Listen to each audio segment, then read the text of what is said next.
again. Now, I want you to understand, I started DawnDares2Dream because I wanted to relay my message and my heart and my feelings across to whomever would listen. It can be difficult getting your closest family and friends to understand the way that you believe and when you try to express it and share it. So this was like my backdoor way into letting everybody know. Now, I may have lost some viewers as a result of that because they don't agree. And that's fine. I am definitely a proponent of everyone having their own thoughts, their own process, their own mindset that works for them. Your religion works for you, you keep that. No one's telling you to get rid of that. Whatever it is that works for you, continue to use it. I'm just saying that sprinkle some of this other information on it, this personal development information that I'm providing you, and see where your life takes you and how you take off personally. Get out. But always remember, we are in control of how we see our environment. I don't care what everyone says it looks like or everyone says it is. We are in control of how we choose to perceive the environment. Hey dreamers, welcome back. And thank you to all the new dreamers who stopped by DawnDares2Dream today to see what we're all about. Well, today, dreamers, we are going to continue our talk about how the pandemic is affecting us. And I really want to hone in on this whole virtual school thing. Yes, I do. So, as you know, I have a 10-year-old son, and he's on the spectrum, and he's high functioning. So, he's pretty independent with everything that he does for the most part. But there are some things that we have to work on.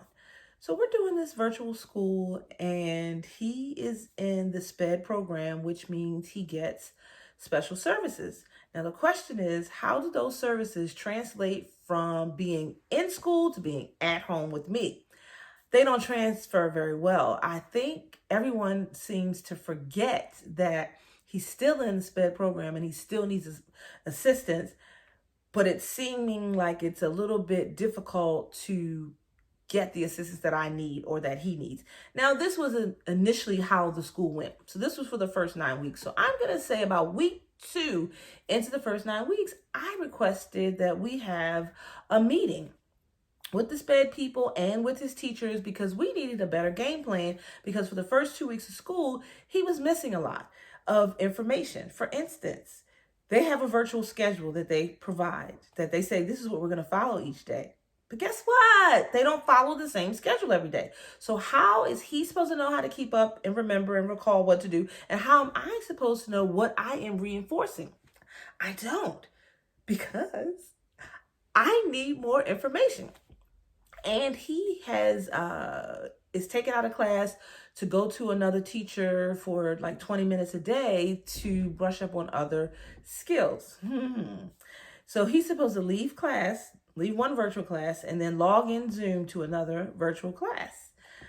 But no teacher was really telling him that it's time for you to go see the other teacher. So he was never going to see the other teacher, completely missing out on that supplemental learning. And so I brought this up to his teacher. I emailed her and I said, well, is there something we can do? Because I know that I'm home, but I'm working from home. I'm not just home chilling, watching television. You know, I have meetings and things that go on throughout the day. And I may have a meeting at the time that my son is supposed to transition. So who's supposed to help him transition? So the teacher basically tells me that there is a certain level of independence that is expected of the kids who are doing virtual school. This is all over email. But I had already asked for my meeting because I realized that her attitude, in my opinion, wasn't as helpful as it needs to be. Now, I do understand that the teachers are under stress as well. That's the catch here, guys. This whole virtual school is new to them. It's new to us. It's new to our children. It's new to everybody that's doing it. So we have to kind of give each other a break. But I didn't really feel like I was getting a break, you know, and I felt like she's thought, well, if you have a child with special needs and you are keeping them home, then it's your responsibility to do everything you need to do for them. And so the one point that I was trying to make is that if he was in school and he needed to go to this other teacher, you would tell him to go to the other teacher, or the other teacher would come and get him, right? So why can't we do that virtually? Why can't you just stop whatever you're doing and say, Robert, it's time to go? Just say it. And he just jumps off and jumps on the other Zoom. I didn't understand why that was so difficult. But again, this was 2 weeks into school and we were kind of trying to iron out these issues. So I decided, as a parent of a special needs child, special education child, I have the right to call a meeting to talk about his individualized education plan, which is called IEP for short. That's the acronym. So I called this meeting so that we could figure out what we're going to do. And they did exactly what I wanted. They told him when he needed to transition. Now, this is for the first 9 weeks. So we were doing good, rolling, rocking and rolling. Everything is doing good. He's attending class, doing his assignments. We getting it. Then for the second 9 weeks, they were allowing students to either go virtual or go to school and be face-to-face. So when they did this, they kind of changed up the teachers and everything. So my son kept the same homeroom teacher, but they changed his other teacher. So he has a new teacher. And I'm telling you right now, it's just like up in the air. And I'm trying to figure out and trying to grasp the knowledge that I need to help him get through this transition. But to be honest, I'm feeling a little lost at this point. And second, I am actually just going to let it be, because we're going on Thanksgiving break and then we'll go to school for a couple more weeks and then it'll be Christmas break, and Christmas break is for 2 weeks. So somewhere between when we go back, I'm going to try to figure out how to talk to this other teacher to figure out what is going on and how I can help my son so that he can do his best in her class. So my question is, with all of my ranting and raving that I have just done here, how many other parents are going through things that are similar? And your child doesn't even need to be in special education or SPED, as they call it. You don't even need to be there. I think in general, with what's going on, this is a tough transition for us all. I was actually in a meeting with my VP, and I was talking to him about my son and how I caught him on his iPad when he's supposed to be paying attention to class and supposed to be in Zoom. And he was like, he says, I have teenagers and they're doing the same thing. They're just on the sofa playing around and just whatever. And so what I realized at that moment was there are challenges with this whole virtual school. Now, my direct boss, my director, he has small kids. They're in elementary school and he has opted to send his to school. So his children are in school every day. And at first I was so against it, but I get why a parent would send their children to school, because how can you be productive and basically be your child's supplemental teacher? Because that's what you are when you're home. So I said all these things to tell you that I did put some controls in place, because I was looking through YouTube and I saw where they had a lot of videos about how kids are failing because of virtual learning. And I wanted to tell you some of the things that I do, some of my tips and tricks to get through virtual learning. So number one, communicate with the teacher and find out what's going on. You need to know what the schedule is and you need your child to be communicating that with you. Granted, you may have an elementary school, middle school, or high school kid. Whichever the range they're in, wherever the slot they fit, you need to have them communicate with you what's going on, because if they aren't telling you, then you're not going to know, because the teachers are sending these emails, but the email doesn't have enough information. I'm supposed to go from the email to this account in the school system thing, and I don't even know how to do that. So I haven't even gone in there. So you need to have communication, open lines of communication, number one. So once you get the open lines of communication going, you want to be involved with what are you doing on a daily basis. If you know your child has an issue in a particular subject, like for me, my son needs help with math. So I want to know, what did you learn that day? So that way, whatever he learned, we watched the little video again, because most of the teachers, from my understanding, no matter what school district you're in, across the country, where you are, they are recording these Zoom sessions. So what you can do as a parent, you can go back and watch the Zoom that's teaching your child the thing. And these Zooms, I'm like, are anywhere from 5 to 15 minutes. They're really not long at all, but the teacher is giving an exact example of what it is they want the child to learn. So you can figure out, as your child follows along with the lesson, have them do the lesson again if you need to, especially if you know this is a subject where they're having trouble. And then you need to make sure you do supplemental work or supplemental assignments. So I'm going to show you what I use. I buy Kumon workbooks. I originally had my son in Kumon when he was in kindergarten, no, not kindergarten, but first and second grade, he did Kumon. And then I took him out because he was getting a little confused between the tutoring lessons that he was getting and what he was learning in school, because the tutoring starts at the level in which you understand the best. And then you go up from there. So he was at maybe a grade level below or more in Kumon versus where this class was. So the work wasn't compatible and he was getting confused. So what I decided to do was take him out of Kumon, but use their workbooks. So you can go to Kumon's website and get the workbooks, or you can go on Amazon and you can get the workbooks. I love these workbooks because they give you an example of how to do whatever the thing is. And then there's problems for them to do. These workbooks cost anywhere from like $6 to $8. They're very inexpensive. They are Prime. So if you're a Prime member, you don't have to worry about paying for any shipping and handling. All of that is free. So you'll order a book and get a book in a day or two, and you can begin using that as the supplemental learning for your child. Secondly, a lot of what they're doing these days is they are using YouTube videos to teach your child. So why not you do the same thing? Find out what the topic is, put that exact topic, like I'm going to say adding unlike fractions. How to add unlike fractions. You put that in the YouTube search bar, not Google. Go to YouTube, put it in the YouTube search bar, and you will get a list of videos. You can kind of pick the video that you want, look at that video, and have your child look at it too. And that way, the video is teaching your child and teaching you how to do it. Because let's be real, people. How many of us remember 5th grade math? I don't. So what I had to do is learn this information again. And I did that by watching the YouTube videos with my son. So I watch it and then I just mimic what they told me, and we go through and we do the problems. I also use a website called K5 Learning. A lot of schools or teachers use this website as well. Now, you can use some free parts of it and get free worksheets. You can also be a member like I am, and you pay a monthly fee. I think I pay $15 a month, and I can go in and they have assessments for him and just a lot of different help. So I use K5 Learning, but what I would say is I really mainly use it just for the worksheets. So I pull the worksheets out after I've watched the YouTube video, and we will do the worksheet. And the nice thing about K5 Learning is they give you the worksheet with no answers, and then they give you another sheet with the answers. So you don't have to really know how to do it as a parent, but you can see when the answer is correct because you have an answer sheet.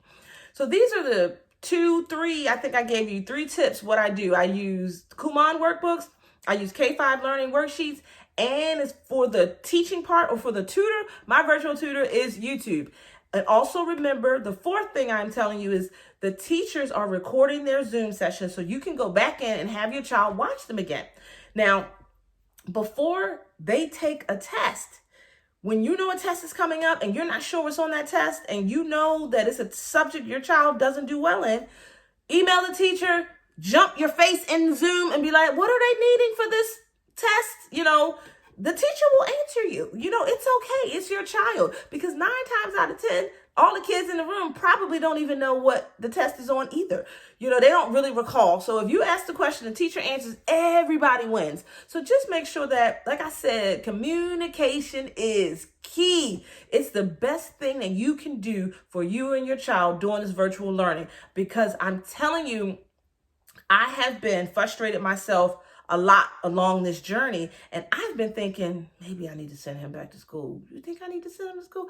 Should I send him to school? This is what has been going on in my brain. But you know what happened at my son's school? They have 2 employees who tested positive for COVID, and they have 1 student. And this is just recently. So I'm kind of glad I didn't send him back, and I'm going to continue to wait it out to see what happens. Is it a big stress on me having him home? Yes, it is. But I have worked in some systems. So I tell him before he takes a test, he can take a 5-minute break. So this also lets me know that test is coming. This is going to be test time. He's like, okay, I'm going to need that break. So I have a test today. Also, I realize that when I'm working and I'm looking at my computer all day, my brain kind of wanders off. So he's probably having the same issues, right? So throughout the day, if he says, Mommy, I need a break, I let him take 2-3 minutes, take a break, decompress. Because think about it.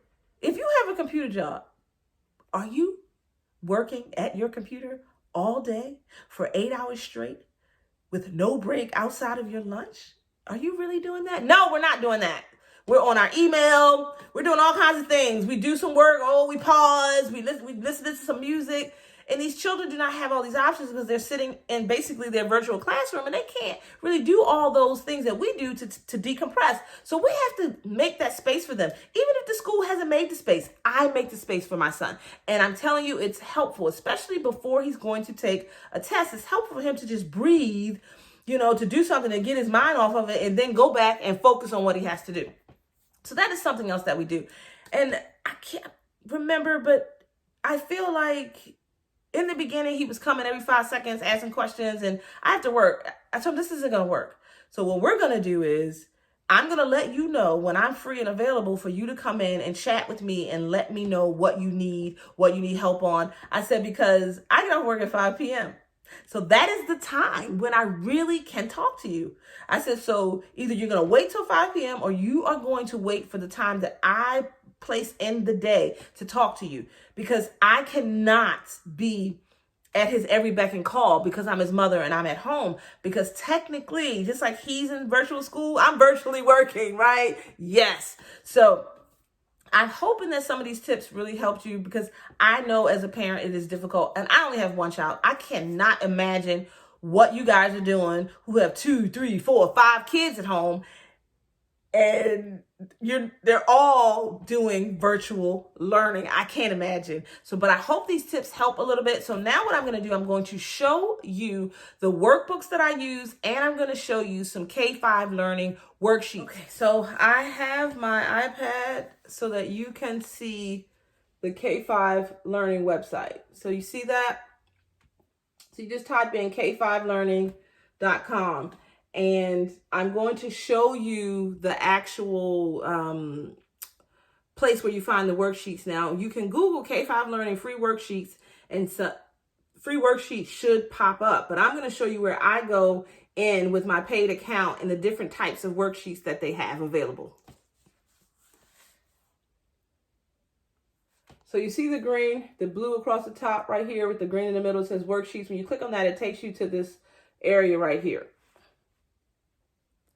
And then once you click on math worksheets, it'll take you here. And then you can select the grade that you want, the grade level of the math worksheet that you want. And then it takes you here. Now I'm going to select the, I think it's adding fractions.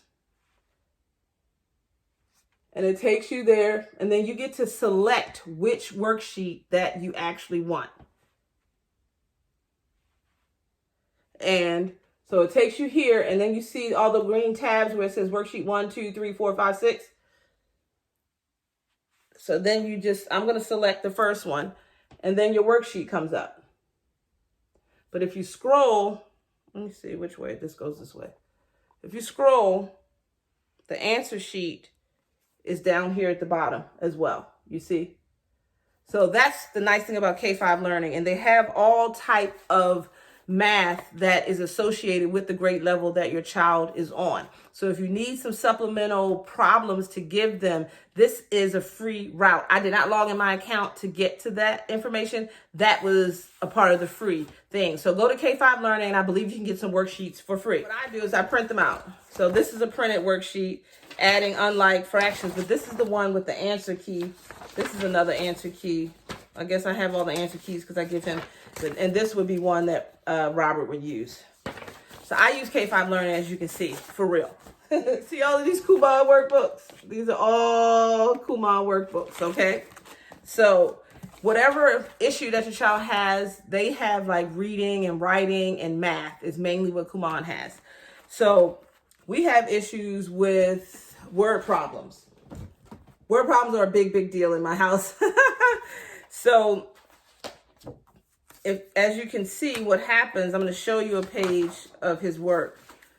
So Kumon gives you an example of what they want you to do, and they give you a lot of problems with that do the same mathematical function. Now, with this mathematical function, you are going to have different wording So for division, how they go, I need to know how many each person has, or what's the total, like the way that the keywords that tell you what math you're going to perform, they're giving them to you in all these different examples. So then you know I have to divide every time I hear these key words. So that's why I like Kumon, because it breaks it down like this, and then it gives you many, many, many word problems. And this probably cost me $6. And you don't have to do it like I'm doing. What you can do is you could copy the pages, and that way you don't ever use your book. And you can reuse it over and over and over again, a particular topic, until your child masters it. But again, this book is really inexpensive. It's only between $6 and $8. So we had issues learning multiplication. So Kumon is wonderful in that they have this book that's, you're working on your speed. So it has, we're going to do multiply by 5, right? And you put the time on there and you let the child do it, and you'll see how fast they actually know those particular facts. And you keep doing books like this or making copies until your child remembers and retains the actual multiplication facts. Because in school today, they teach them how to multiply, how to think through multiplication, and how to strategize on how to get the answer, but they do not tell them to memorize. You'll have some teachers at this point in 4th and 5th grade who are getting them to memorize, but when they initially learn, they're not teaching them to memorize. You can use books like this that will help them in that process. This was like, I think 3rd grade is when you first start using multiplication. So I had this book. It does the same thing where everything is in there, as you can see. So I have a 4th grade division Kumon workbook. And as you can see the name Kumon, right? Yeah. They also have tutoring centers that are all over the country, and you can send your child there. I think they're doing virtual learning right now. So this particular book, we were just adding and subtracting 2- and 3-digit numbers, because when you go to do your division, you're going to be adding and subtracting numbers, large numbers. So they are prepping you before you actually get to the division. So let's get to some division.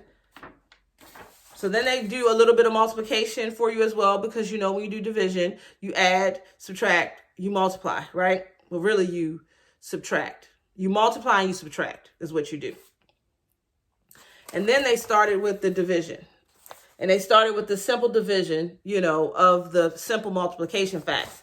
But then the book goes on to showing you how to divide long division. So I just love Kumon. Like I said, I have a multiplication one. This is getting more into the 2-digit multiplication by one number, 2 by 2, that kind of thing. And as you can see, I have bookmarks in these books because that's where we are in the book, which matches up with whatever it is that he needs to learn at home. Well, he's all learning at home, right? But whatever it is that he needs to learn that complements whatever he's learning in school, that's what the bookmarks are for. So we have decimals and fractions. And so I just love the book. And as you can see, we use these books. Now, I had a friend that I worked with at the job I have right now who doesn't work there anymore. She's the one who introduced me to Kumon because her children were in it. And she also told me that it's about the simple practice of doing something every day. So what we do in my house, I know it looks like a lot of books, but we may use 4 of those books a day. We don't do a whole sheet of all of them. Word problems, I'll do a whole sheet because he really needs to get that, you know, in his mind. But like the multiplication, division, all that, we'll do 2 to 3 problems a day. And I'll circle what he has to do. And he does all the schoolwork. And then at the end of the day, he knows to do the Kumon. What you have to realize, he has been doing supplemental work since like 1st grade, because that's when he was put in Kumon. So as a result, he's trained. He's used to this. He knows this is what is a part of his life. In the summertime, if I'm not putting him in tutoring, he's doing a whole lot of these workbooks every day, because our children tend to forget what they learn over the summer when school starts. I tell him, what happened to your knowledge? It oozed out your ear. And he's like, yeah, my brain oozed out my ear, mommy. You know, so that's our little running joke. So I was so worried about decimals and fractions. I have 2 of these books. I bought 2. I didn't even know it.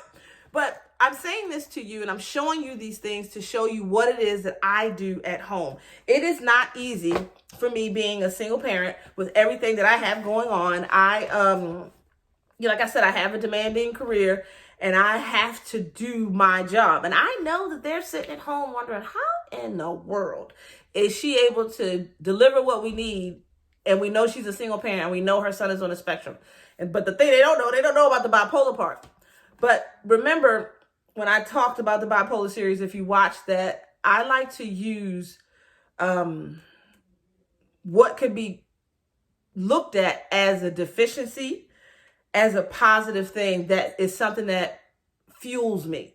So yes, I'm bipolar, but being bipolar, remember, I have highs and I have lows. So I use my highs to my best ability. So if I have a lot of work to do at work, when I am high and I have all this energy moving, I make sure I use that to get the job done. So that way I've done a lot of stuff in advance and then I can relax and be there for my son. But everybody's satisfied because he's getting his needs met. My son's getting his needs met because I'm there with him. I'm helping him and showing him how to do his work. My job, whatever it is that they ask me to do, I'm delivering it early on time. And now the only person who's looking for a little bit of rest and self-care is me. And I am learning how to fit that in. Like I told you in the last video, I usually go to bed early, but lately I've been staying up late because that gives me a little bit of me time, that quiet time, where I can read whatever book I'm reading. Like I told you, I am reading 12 Universal Laws. I forget who the particular author is. I'm quite sure there are many books about this out there. I just picked one at random on Amazon. Book was like $12. But I'm reading it slowly because I am ingesting that, and that's my self-work, my self-care. It's elevating who I am in this world. It's helping my mindset to be right for the next stage of my life, where it is that I'm going. And it helps me to be a better mom. So, because I can't tell you that it's simple or easy, but I can tell you that it's doable, and I do it every day. So if you have any questions about these workbooks, about K5 learning, Kumon, anything that I do, just hit me up with a comment and I will definitely get back to you. So if you like this video, give me a thumbs up.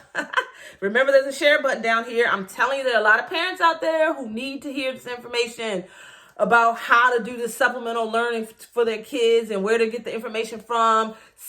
You gotta share the video on your social media platforms like Facebook. I don't mind. I'm doing the videos so that the information can be shared with whomever will listen.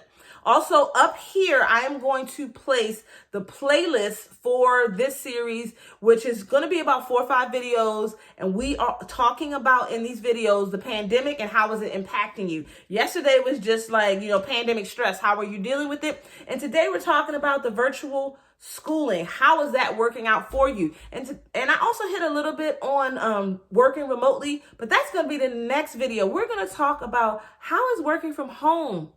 How is that working for you? I hit it at a high level yesterday, but tomorrow I'm going to dig in and give you more details on how working from home is working for me and what am I doing to relieve my workday stress. Because remember, the workday stress looks different now because we're at home. Remember, home was our place of refuge, and now it isn't because we do everything here now. So I'm going to give you some tips on that as well. Also, my face is going to be up here in a circle.